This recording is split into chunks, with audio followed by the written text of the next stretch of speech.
Good afternoon, and welcome to the 4 Arts.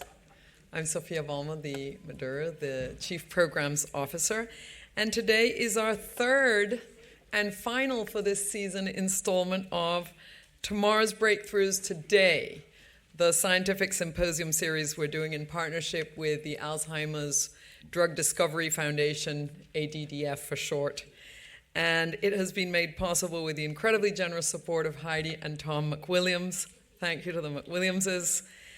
As many of you know, the ADDF was founded in 1998 by Leonard and Ronald Lauder, and the organization is dedicated to developing therapeutics and biomarkers that prevent, treat, and cure Alzheimer's and other related dementias. We're fortunate to have today in the room many of ADDF's board members, Dave Jerson, Nancy Goodis, Larry Leeds, Tom and Heidi, Tad Smith, as well as in the back, Mark Roithmeyer, the CEO of ADDF.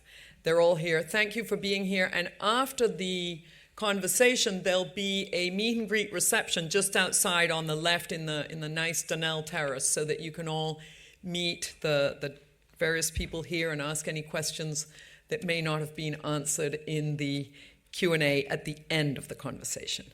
Today's conversation features Dr. Laura Nisenbaum, Executive Director of Drug Development at the ADDF, and with her will be Dr. Miranda Orr, who is an assistant professor of gerontology and geriatric medicine at Wake Forest University in their School of Medicine. Dr. Orr will discuss her cutting-edge research that's given the topic to today's talk, because she targets senescent zombie cells that many of you may have seen in a recent National Geographic issue. These cells, as she'll explain, I'm sure much more clearly than I can possibly hope to do, develop mechanisms that somehow manage to avoid natural death, the natural death cycle of all cells. And so the cells live on and accumulate in the brain, causing brain inflammation, damaging toxins, and that's why they're called zombies, rather like that famous Walking Dead TV series that some people were addicted to, not me. Dr. Orr's work is now in a phase 2 clinical trial with support from the ADDF. She has a Bachelor of Science and a PhD from Montana State University and completed fellowships at the University of Texas, where she focused on the biology of aging. Then she was a scholar at the Pepper Center and has basically committed herself to educating the next generation of scientists. She's the co-founder of the Translation Research in Aging and Alzheimer's Disease course, and she mentors a number of young scientists in her lab. Dr. Nisenbaum, who will be on the stage with her, is a proven scientific leader you may have seen at our previous symposium in February. She has 30 years of experience in biotech and academia. As Executive Director of Drug Development at the ADDF, she oversees several teams, including the Scientific Affairs team, the Biomarker Development team, and, of course, the Alzheimer's Prevention team. Before joining ADDF, Laura led the biomarker strategy for the Diagnostics Pathway Group and spent 20 years with Eli Lilly in the early phase clinical development. To her name, she has contributed in the discovery of more than 15 novel therapeutics. She's brought 3 molecules to the FDA for approval, at least when I wrote this introduction. There may have been some since then. And authored over 35 publications in scientific journals. Please join me in welcoming Dr. Nisenbaum and Dr. Orr.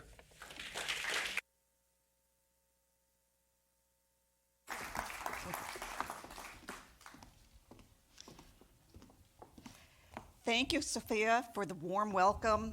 It is such a privilege to be back here at the 4 Arts to bring to you our final symposium of the series. And it's wonderful to see returning faces as well as new friends here in the audience with us. And thank you to Tom and Heidi McWilliams for their vision and leadership in organizing this series. And I am thrilled to be here to speak with Dr. Miranda Orr about what is truly an exciting time in Alzheimer's research. Since the ADDF was founded 26 years ago by Leonard and Ronald Lauder, there has really been truly amazing strides in this area. In only a short time, we have gone from having no effective treatments and very few reliable diagnostic tests to a new era in which we have disease-modifying drugs, more reliable ways to diagnose the disease, as well as proven steps for prevention. And the advancements that are being made in this field are things that ADDF is truly proud to have played a very important role in shifting our direction. We now have a drug on the market that has been proven to slow cognitive decline by 35%, and more importantly, many other promising drugs in the pipeline. And ADDF has been helping to accelerate these new promising drugs. We continue to push towards the future with our focus on developing drugs that really target all causes of Alzheimer's disease, known as the biology of aging, which we're going to hear more about. And with that, it's really my pleasure to be able to start talking with Dr. Miranda Orr, who is really an example of a true innovator in this space. And so please join me in welcoming our discussion with Dr. Orr. So with that, I'm actually going to kick off my questions to Miranda. And I think as I've had the pleasure to get to know Miranda over the last couple of years with her work at ADDF, I have really been inspired by listening to her background and what drew her to the field of Alzheimer's research. So Miranda, can you tell us how you first got involved with Alzheimer's disease research? Well, thank you, Laura, so much for the invitation, and I'm so excited to be here and share a little bit about my work. And I am here probably for the reason that many of you are here, and that is because of a personal experience. My maternal grandmother passed away with Alzheimer's disease the year that I graduated from college, and really, according to any modern day medical advice, she really did live her life to ensure a long, healthy lifespan. So she graduated her class valedictorian, and shortly after high school, she met and married my grandfather, and they bought a small farm outside of a town in northeastern Montana. That's where I'm from, and they started their life together.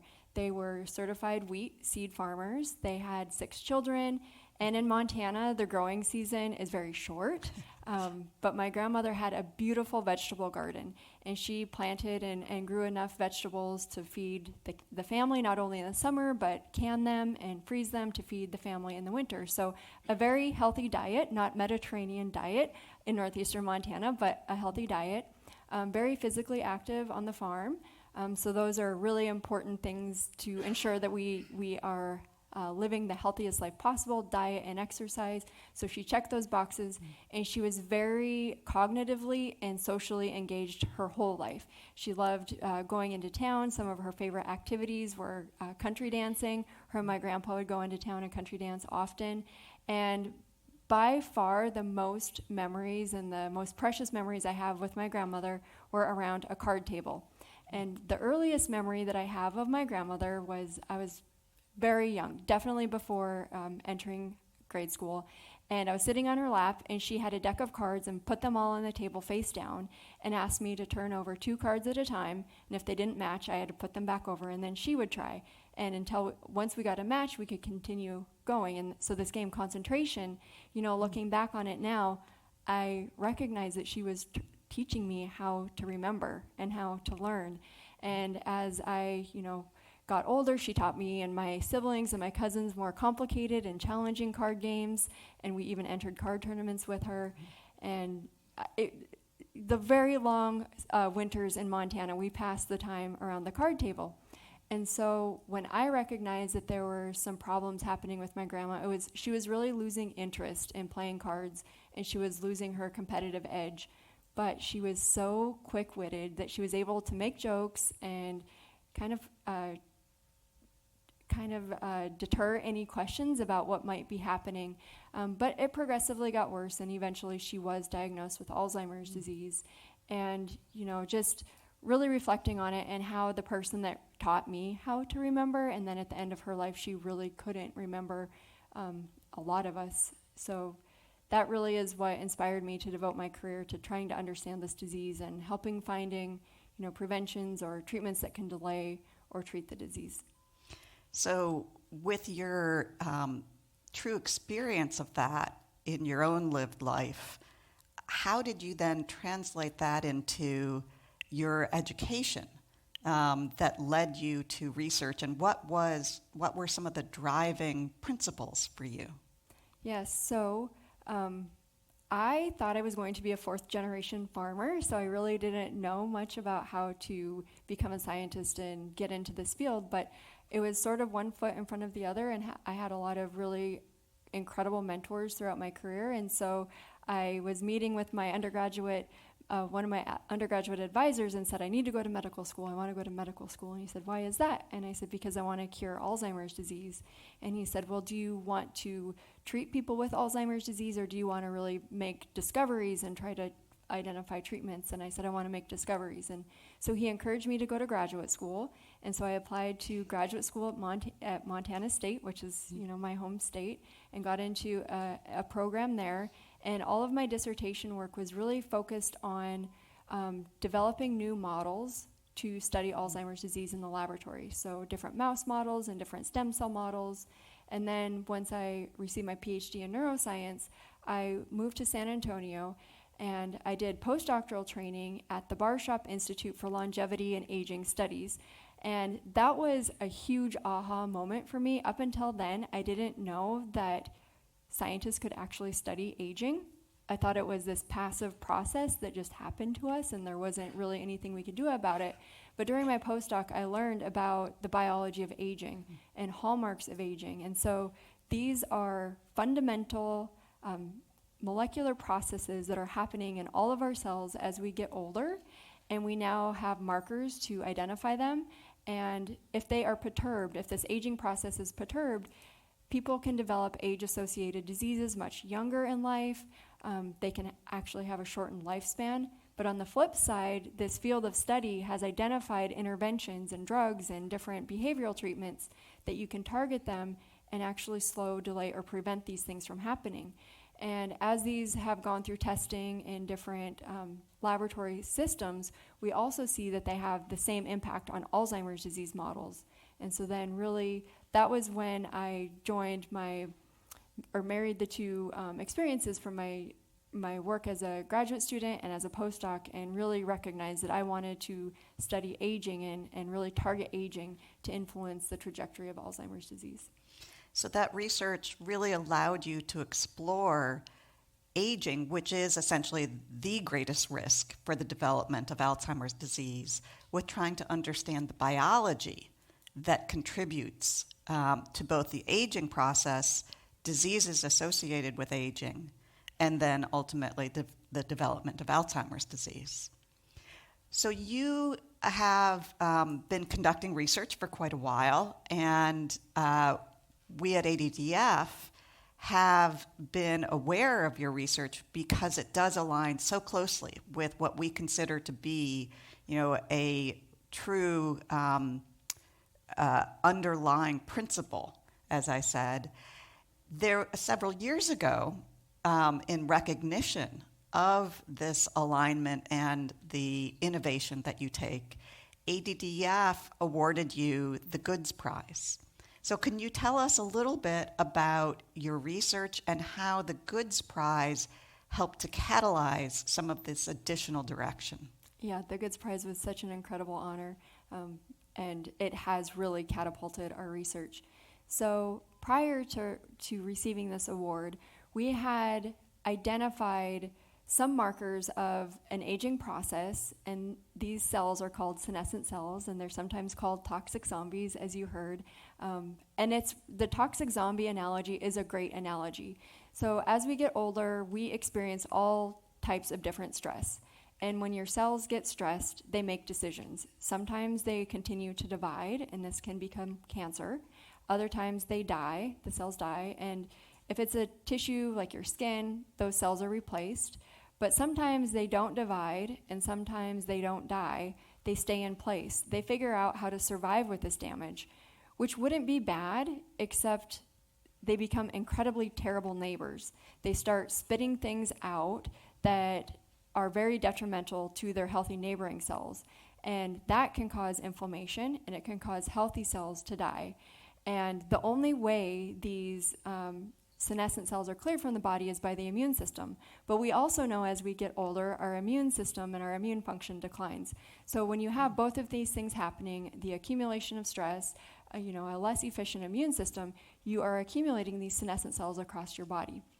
The tricky part is identifying these senescent cells in tissues is really challenging because it's a complex process. So it's like trying to be sure that you have identified a cancer cell, for example. And so there's all of these different types of cancer cells. Mm-hmm. And we're not really quite there. We're getting there with the senescent cell field.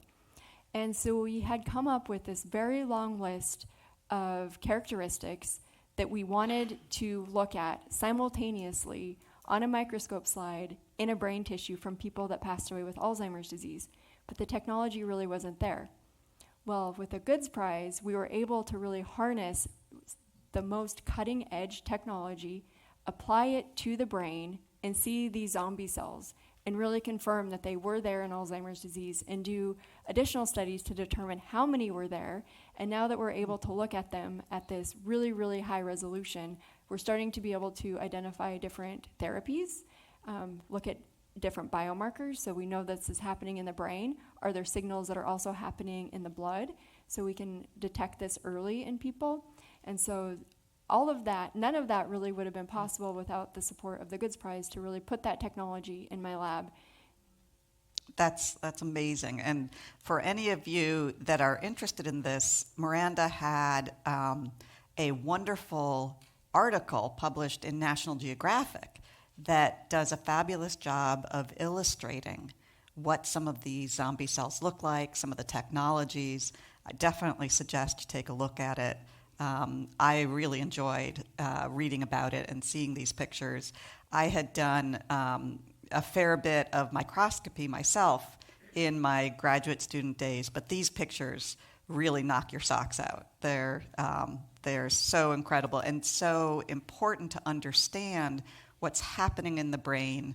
For me, I always think of the adage that, a picture is worth 1,000 words. And so being able to visualize what's happening in our brains, I think is so important and provides really the opportunity to develop new innovations. And, that really brings me to asking you about some of your both preclinical and clinical work that has led you to some hypotheses that you're currently studying to understand whether there are drugs that could be effective in helping to clear some of these senescent cells from the brain.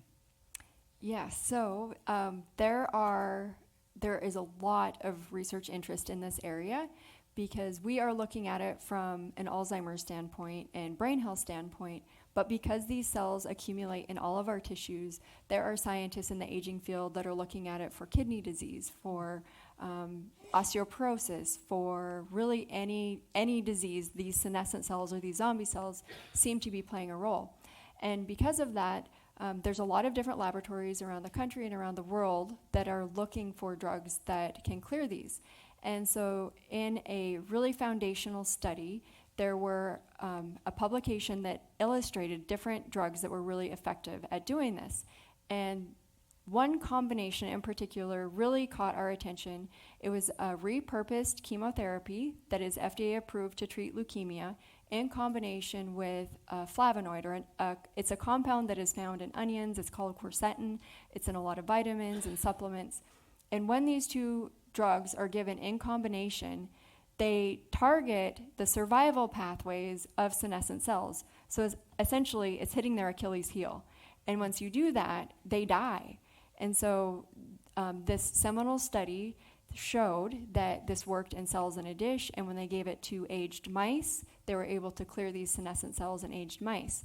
Well, when we're thinking about what could be appropriate for Alzheimer's disease, not only are we thinking about clearing the target, but it needs to actually get into the brain. And so there had been already evidence in the literature that both compounds had activity in the brain.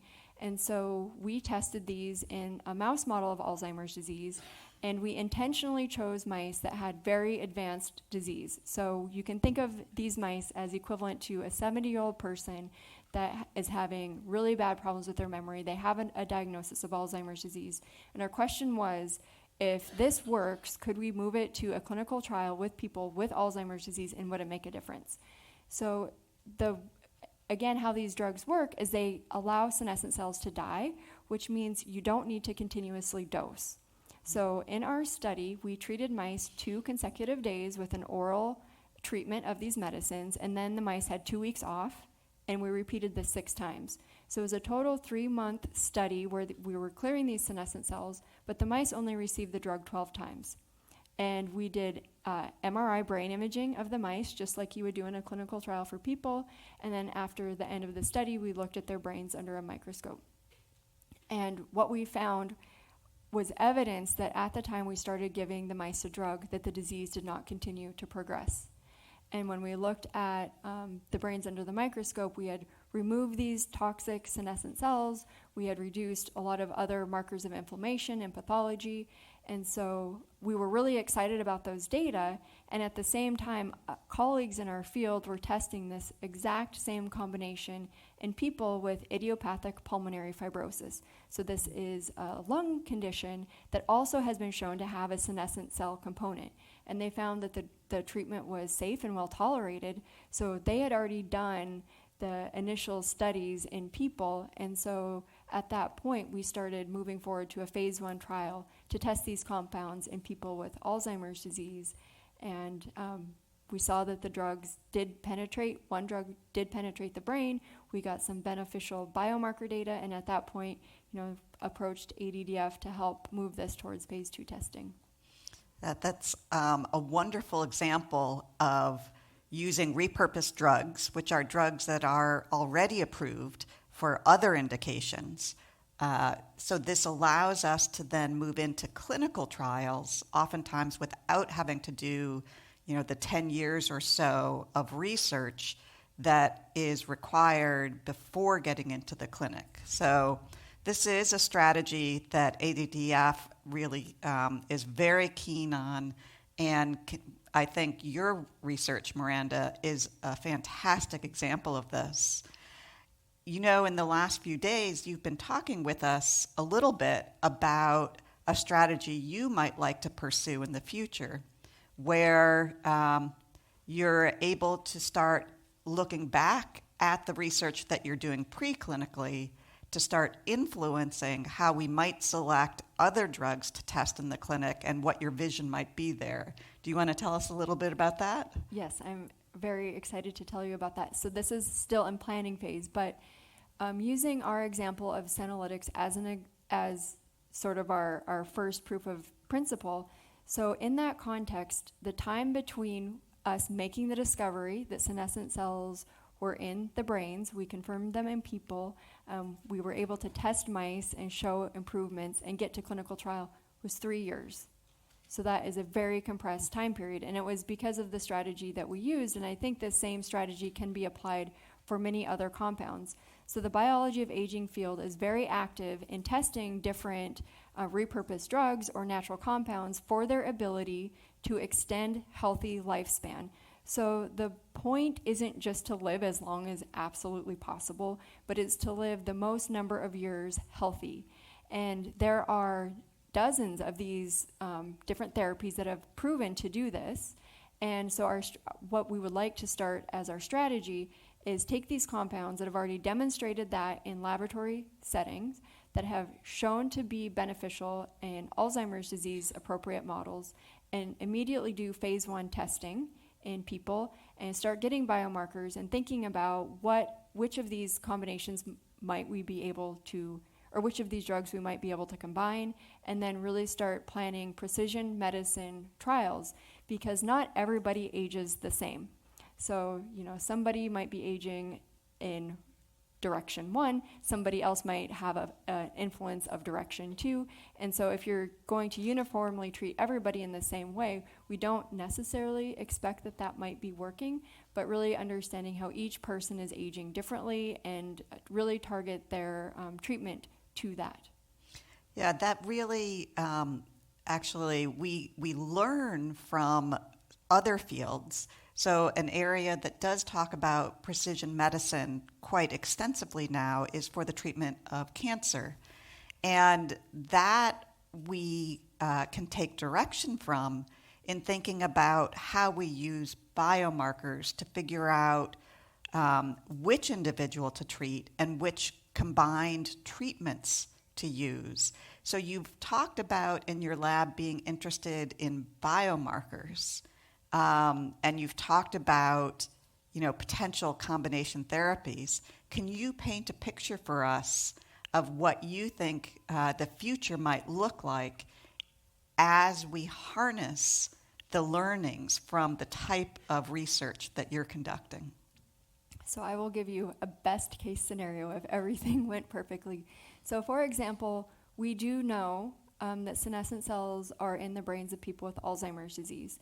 But we really want to know when in our life these first start appearing. We would like to be able to clear them when we first see them. But the only way to know when to clear them is to know that they're there. And we have really great markers to see this in brains, but we don't know, looking in blood or something else that's less invasive, if they're there.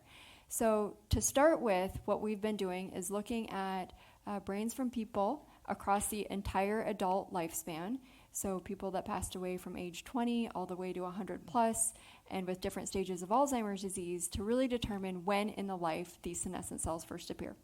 Once we have that information, then we can work backwards. We know what is happening in the brain, and so now we look for those signatures in the blood. And once we have those signatures in the blood, then when anybody goes into the clinic, you could get a blood test and see whether or not you have these markers for this particular type of aging. And if you do, you could have an intervention to remove the senescent cells, and you might not actually need to take another dose of that drug for 6 months, for a year, until these cells reappear. And we do think that is possible, and we think it's possible not just for cellular senescence, but many of the other hallmarks of aging. We just need a lot more research to figure out what these biomarkers are. So thinking a little bit about combination therapy, I did mention that there are now disease-modifying drugs on the market. And some of you who are familiar with Alzheimer's research and are aware that there have classically been 2 hallmark pathologies associated with Alzheimer's disease: the senile plaques and the neurofibrillary tangles. So the senile plaques being composed of, among other things, beta amyloid, and the neurofibrillary tangles being composed of other things, phosphorylated tau. I wonder, you and I were just talking about how the current therapies that are targeted against the amyloid accumulation, and for your research as you're looking forward to how senescence plays, how do you think about those known pathologies and the biology of aging? So what we are seeing, at least looking in postmortem human brains, senescent cells are present way before we see evidence of amyloid or tau accumulating. So this is an example where the biology of aging is really driving a disease. And so when we think about therapies, and senescent cells as one of them, we think that if we can clear senescent cells, we might be able to delay the onset of Alzheimer's disease. Best case scenario, we may be able to prevent it. But that is best case scenario, many years of research down the road, but we're living in the moment. So what about people now? And so, as you pointed out, there's been incredible strides to removing amyloid from the brain. We know that the immune system is really important in helping that clearance happen. We also know that when the immune system is clearing senescent cells, the immune system gets tired, and the immune cells can become senescent. So an idea of a combination therapy that we're thinking about is once you remove that amyloid, then come in with a senolytic and help clear out all of the immune cells that have been working so hard to help clear that. And that is one example of a combination strategy that we think makes a lot of sense to move forward. But there are several others. So as a researcher and a clinical researcher, what's your view of what the future will be as far as being able to combine the currently available drugs with new drugs? So I think that's definitely where the field is going. You gave the cancer example, and Alzheimer's disease is an incredibly complex disease. It's not just plaques, it's not just tangles, it's inflammation. There's a lot of things happening. And so I think, we were really hoping that if we removed amyloid, it would have this cascade effect and help everything. But it's turning out that that's not the case. And so I think it is clear that we do need combinations, and just identifying which combinations are going to be most appropriate for each person. So we're also understanding that not all Alzheimer's disease is the same. We know that there are subtypes of Alzheimer's disease, and again, returning to the senescence examples, we know that there are certain subtypes of Alzheimer's disease that have a much higher senescent burden than other subtypes of Alzheimer's disease. So it might be really important for people that have a senescent cell burden contributing to their Alzheimer's disease to get that therapy. Yeah, in order to be able to identify those individuals, right, that's where the biomarkers, which are essentially just biological markers of these different types of pathologies or factors that may be leading to the development. So from your perspective, what do you think it will take for us to understand how we might incorporate these thoughts and potential therapies into a precision prevention approach? Yeah. So biomarkers, you really, I think, says a lot. We need to know what we're looking for. And so to do that, a lot of research happens in the laboratory, doing aging studies in different model organisms, from mice to larger, to rats, to non-human primates, all the way up. But really, we need the human data. And so there are a lot of studies that are looking at taking blood from people at cross-sectionally, so at different ages, to look at how the profile looks in their blood between your 20s and 30s, 30s and 40s, 40s and 50s, and going on, to see how those changes are occurring or what is popping up and what is going down. And so those are really great clues to provide evidence.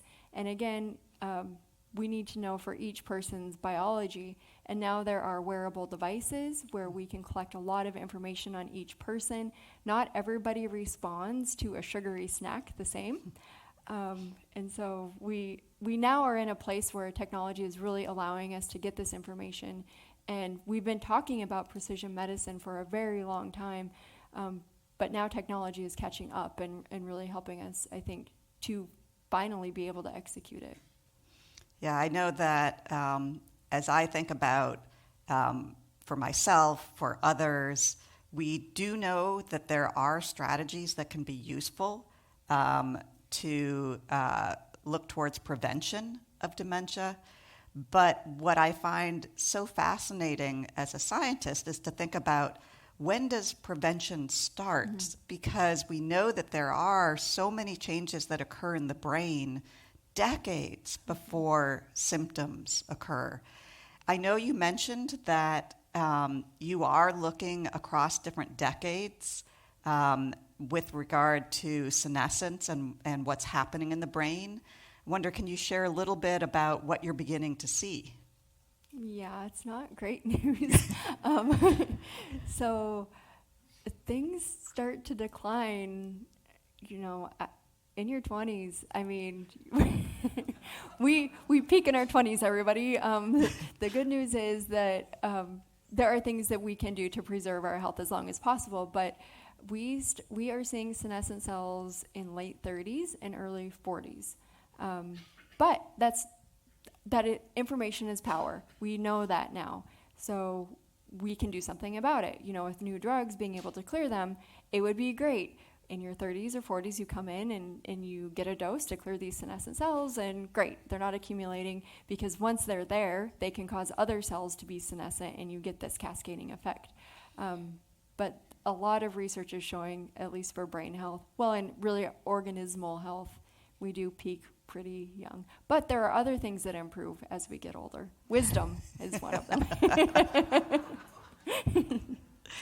So that's maybe a bit pessimistic to hear about, but why are you hopeful for what is being studied and where you see the field going?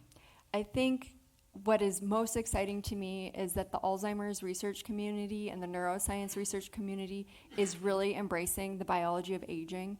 It's not just, on the cusp, these scientists that are doing something a little off. It is really becoming front and center and proving to be really, really important. And the more we can understand it, and the better we have biomarkers to look for it and know what we're looking for, and at the same time there are treatments and interventions being developed, I think that the future is that we have a lot of reason for optimism. Well, that sounds like it's a great way to end our discussion. And begin to open it up to the audience for any questions that you may have. Now, we do have microphones, I think, on either side. So if you do raise your hand, I think there's one here, one there. You addressed, but you didn't go into detail about the blood-brain going across the blood-brain barrier. I would think a lot of the molecules that you're interested in working with would have difficulty crossing the blood-brain barrier. Could you talk about how you've achieved some of the penetration that you've achieved of the brain? Because I would think that would be very important. Yeah, this is kind of a two-part question. So one, you're absolutely correct.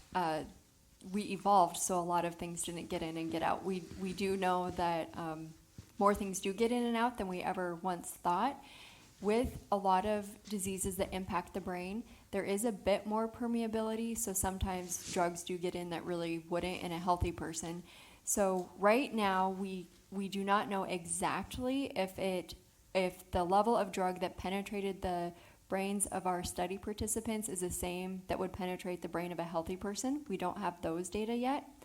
But the other really cool thing about a lot of aging interventions is there are some studies that show that you don't actually need to penetrate the brain, because even removing senescent cells from everything below the neck has a positive benefit on the brain because you're removing systemic inflammation. The other thing is a lot of these aging interventions target the cardiovascular system and the cerebrovascular system, so they could be having an effect on your circulation and also would not actually need to penetrate the brain. So there's positives on that side. Whether or not we absolutely need to penetrate the brain, stay tuned. Thank you so much for your interesting discussion today. My question is, do you see any resemblance between what's known in the vernacular as chemo brain and your studies for Alzheimer's and other diseases? If so, what, and is there any encouraging thing for chemo brain? Thank you. This is a great question. So I just participated in a cancer and aging retreat at my institution at Wake Forest last week, and this topic came up a lot. So I have kind of two answers for that too. The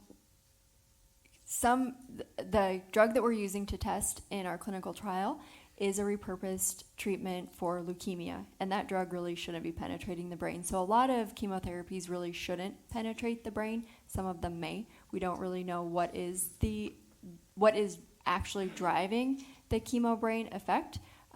Similar to the previous question, is it penetrating the brain or is it inflammation or something else?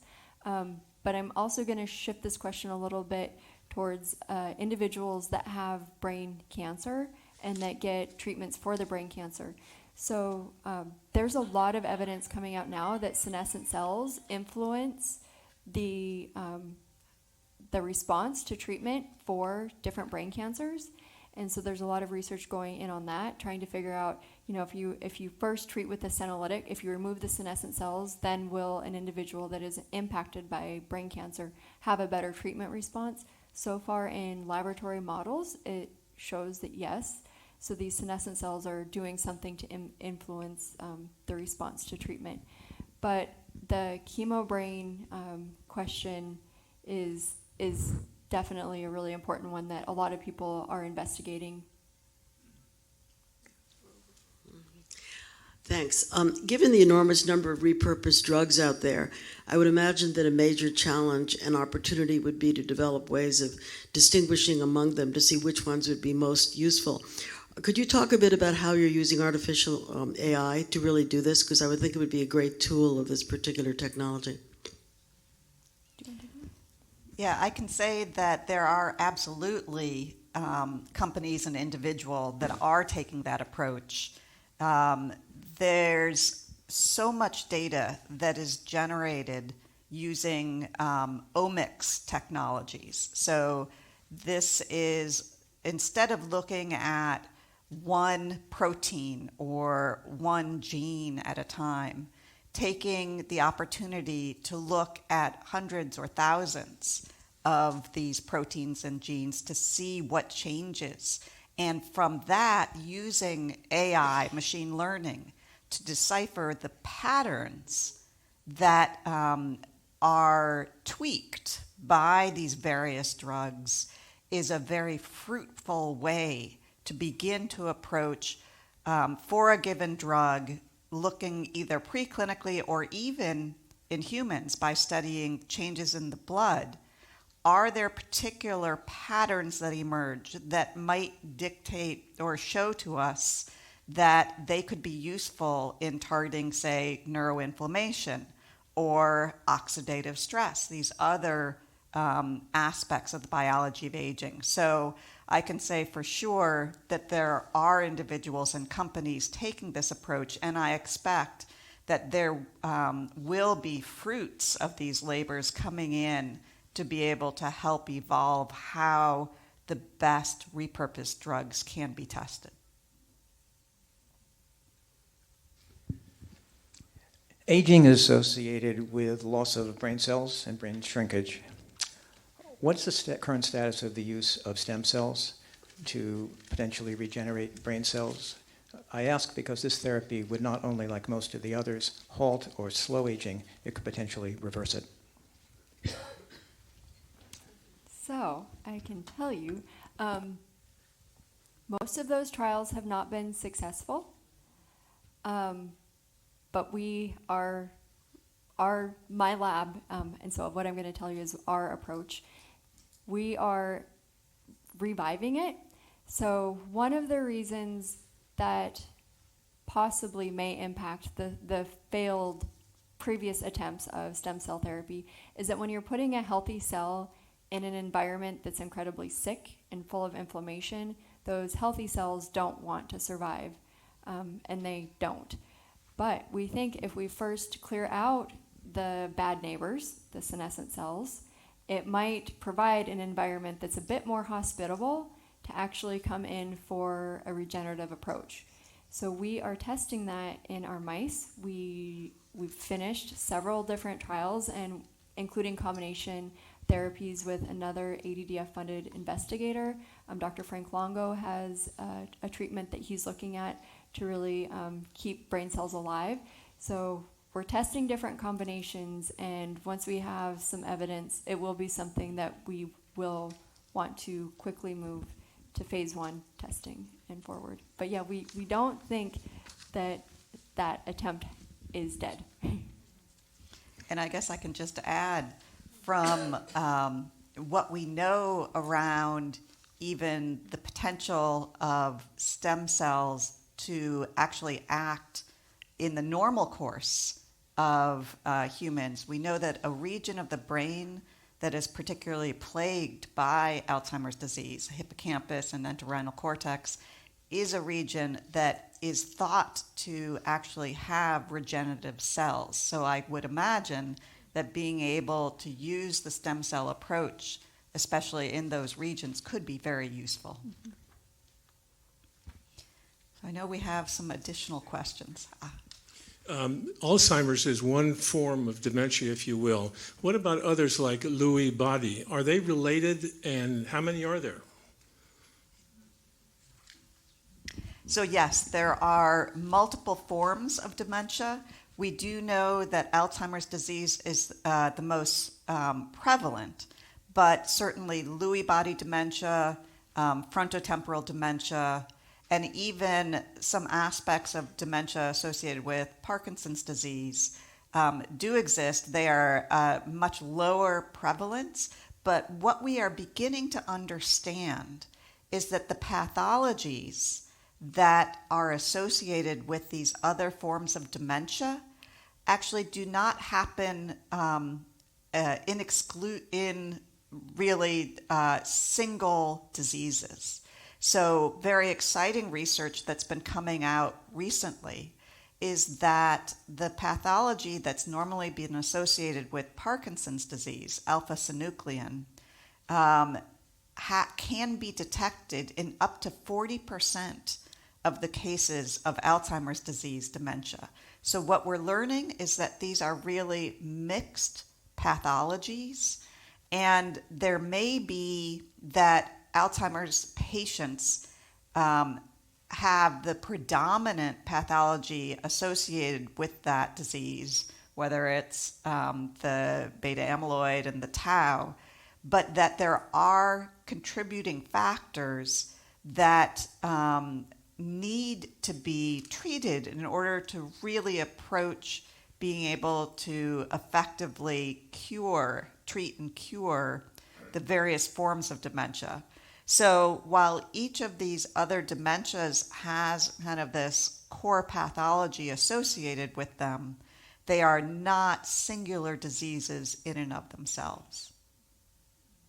And I would like to add a senescence aspect to that. So we find that in Alzheimer's disease that tau protein is really closely associated with senescence, and tau occurs in over 20 other neurodegenerative brain diseases. And so we think that if this approach works for Alzheimer's disease, where there's a tau component, that we can also apply it to the dozens of other diseases with tau pathology. And even beyond that, diseases that don't necessarily have tau accumulation, other researchers in the neuroscience field are finding a really strong senescence component.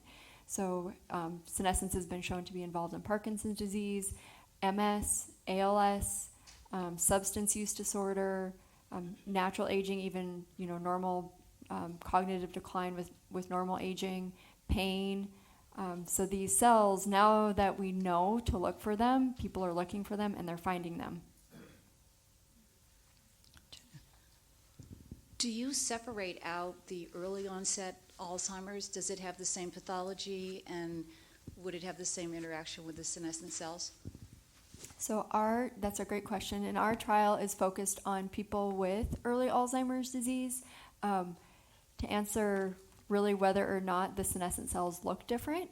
We are turning back to the experiments that we're doing in the lab, where we are looking at brains from people that passed away with different stages of Alzheimer's disease and tracking, do we see differences in total senescent cell number, or does the number stay the same, but do they become more toxic with progression? And we don't have the data yet to answer that question, but it is an important one to guide better clinical trials.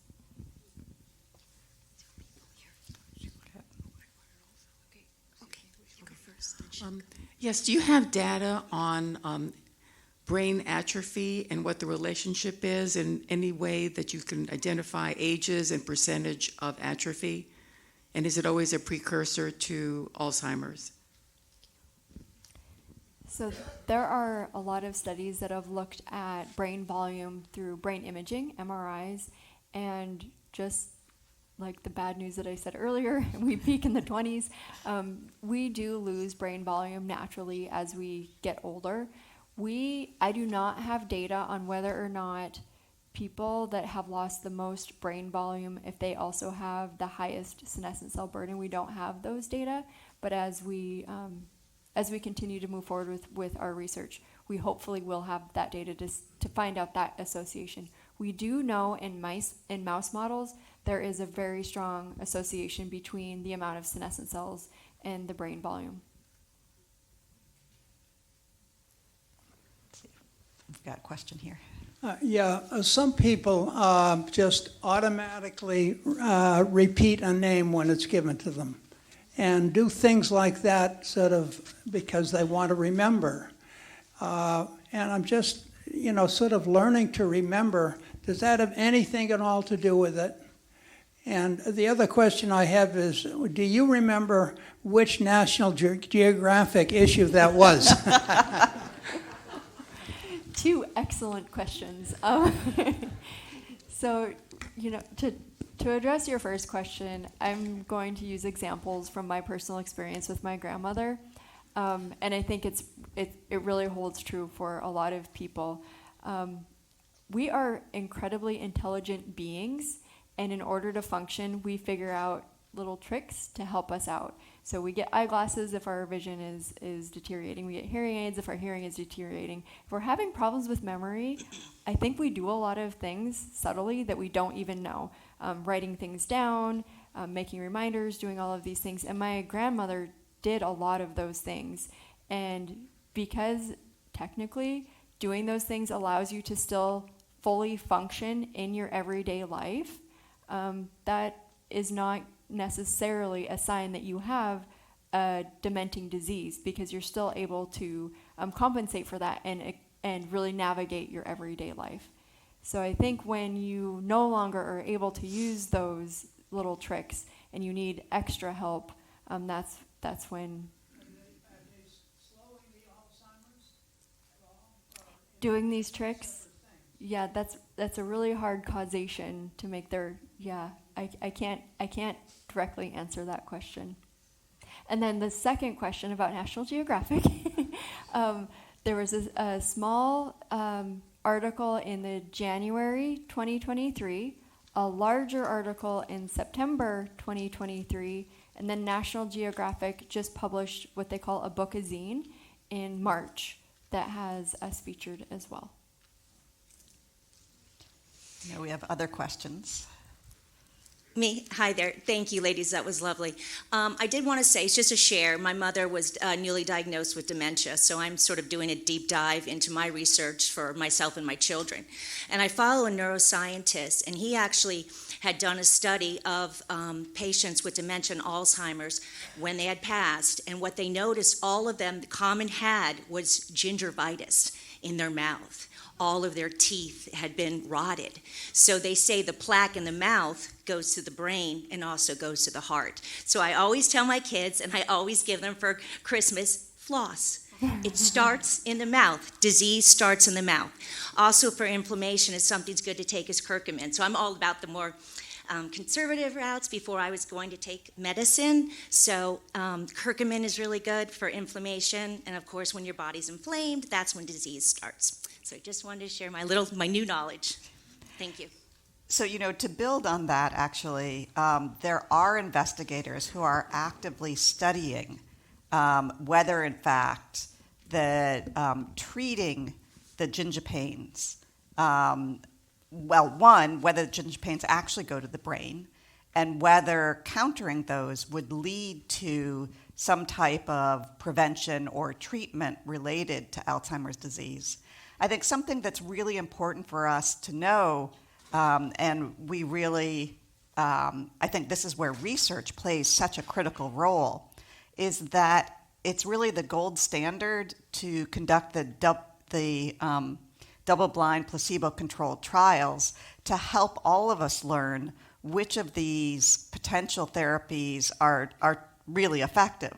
And, it is definitely really important to be able to think about all of these different opportunities.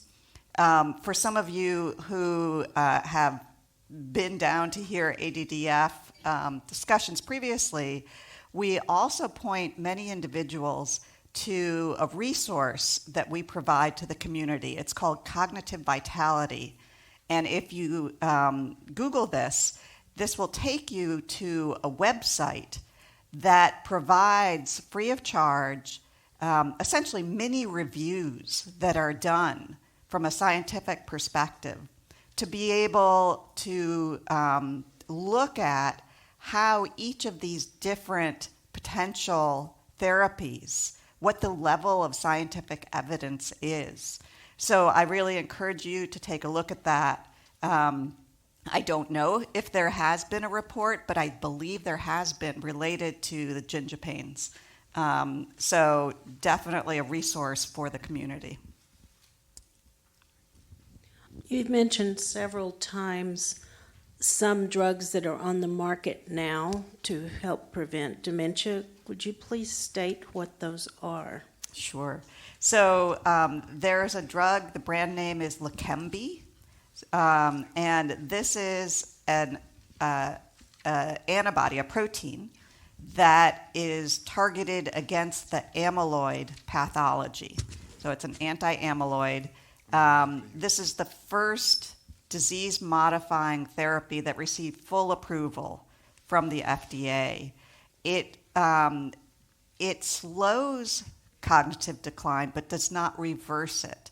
And the slowing is moderate, so it's about 30%. So that is a drug that is currently available. And there is another drug that is being studied by Eli Lilly, donanemab, and this is a drug that will be reviewed, that is being actively reviewed by the FDA, and there is certainly anticipation that this drug may also receive full approval from the FDA this year. It's a similar drug to Leqembi. Regarding, I would imagine early detection is really important. I'm 55 years old. I have a mother that passed from dementia, and I've been a caregiver for 10 years, and I see a lot. What should I do now? I know a brain scan is the only way now to see these cells. It's not quite, you can't detect it in blood work, but would that be something in the future where we're getting MRIs or CTs to see if we have these cells, and then you can go on to these therapies, these drugs? Yeah, that's definitely the hope and the idea and the goal that we're striving to get to. The research, while we're incredibly excited about the potential, it is in such early stages that unfortunately we're just not there. But working with other people that develop methods in order to identify these cells in living creatures, we are trying to find tracers, so PET imaging that's used to identify cancer cells, for example. It's also used to identify the amyloid in brains. We're trying to figure out really specific targets that we could identify these senescent cells in people while they are out and about and functioning, because that is the goal, but we're not there yet. There are other types of tests that are available currently. In fact, some of the first blood tests are now available to be able to detect the presence of amyloid in the brain. And these can be used in combination with cognitive tests to be able to establish a firm diagnosis of Alzheimer's disease. There are many other tests that are in development. In fact, ADDF partners with a number of other philanthropic organizations, including Bill Gates, to fund what we call the Diagnostic Accelerator, which is a $100 million fund whose goal is to be able to really help catalyze the development of various diagnostic tools. ADDF has a long history in helping to bring diagnostic tools to the market. We helped to provide some of the seed funding that eventually led to the first amyloid PET scan, as well as the first blood scan from C2N. So it is an absolutely critical, important aspect of being able to help first identify those who might either have Alzheimer's disease, or even as a tool to help spearhead the prevention of Alzheimer's disease. So I encourage really exploring what opportunities might be available. Dr. Orr, I was really fascinated by your battle with senescence, and I had this problem in my own family. In fact, I was given a free ticket today. Maybe they were trying to tell me something. But I kind of on a wry note, beside that, I was wondering if, I'm sorry about that. You see, I did not forget, but it does not work. But anyway, what I'm trying to say is that on a wry note, I had trouble racing over here today, and I don't think you have to have some form of Alzheimer's to realize that there should be a crosswalk that gets us over here. And that's one point. Another point is that my mother, who loved to play bridge, when she was, she told me once that I would be a total social failure if I didn't learn to play bridge, and she was entirely right. But she, the thing that was most hurtful for her was when her friends, in a kind of Darwinian situation, refused to play bridge with her. She was so hurt by that. And she was in a nursing home in Utah, and she took a little suitcase and she tried to hitchhike out of there because they were drugging her. So it was a very poignant story in my own family about this situation. So I really applaud you. I'm glad that someone has written down next to me what drugs we can be taking and when we can take them. So anyway, that's just a small comment on how cruel this can be. Thank you. Oh, thank you. You'll be standing by after for people to speak with you if there are further questions. So I think we're done. Okay. Well, thank you, everybody, for your attention, and we will be out in the garden.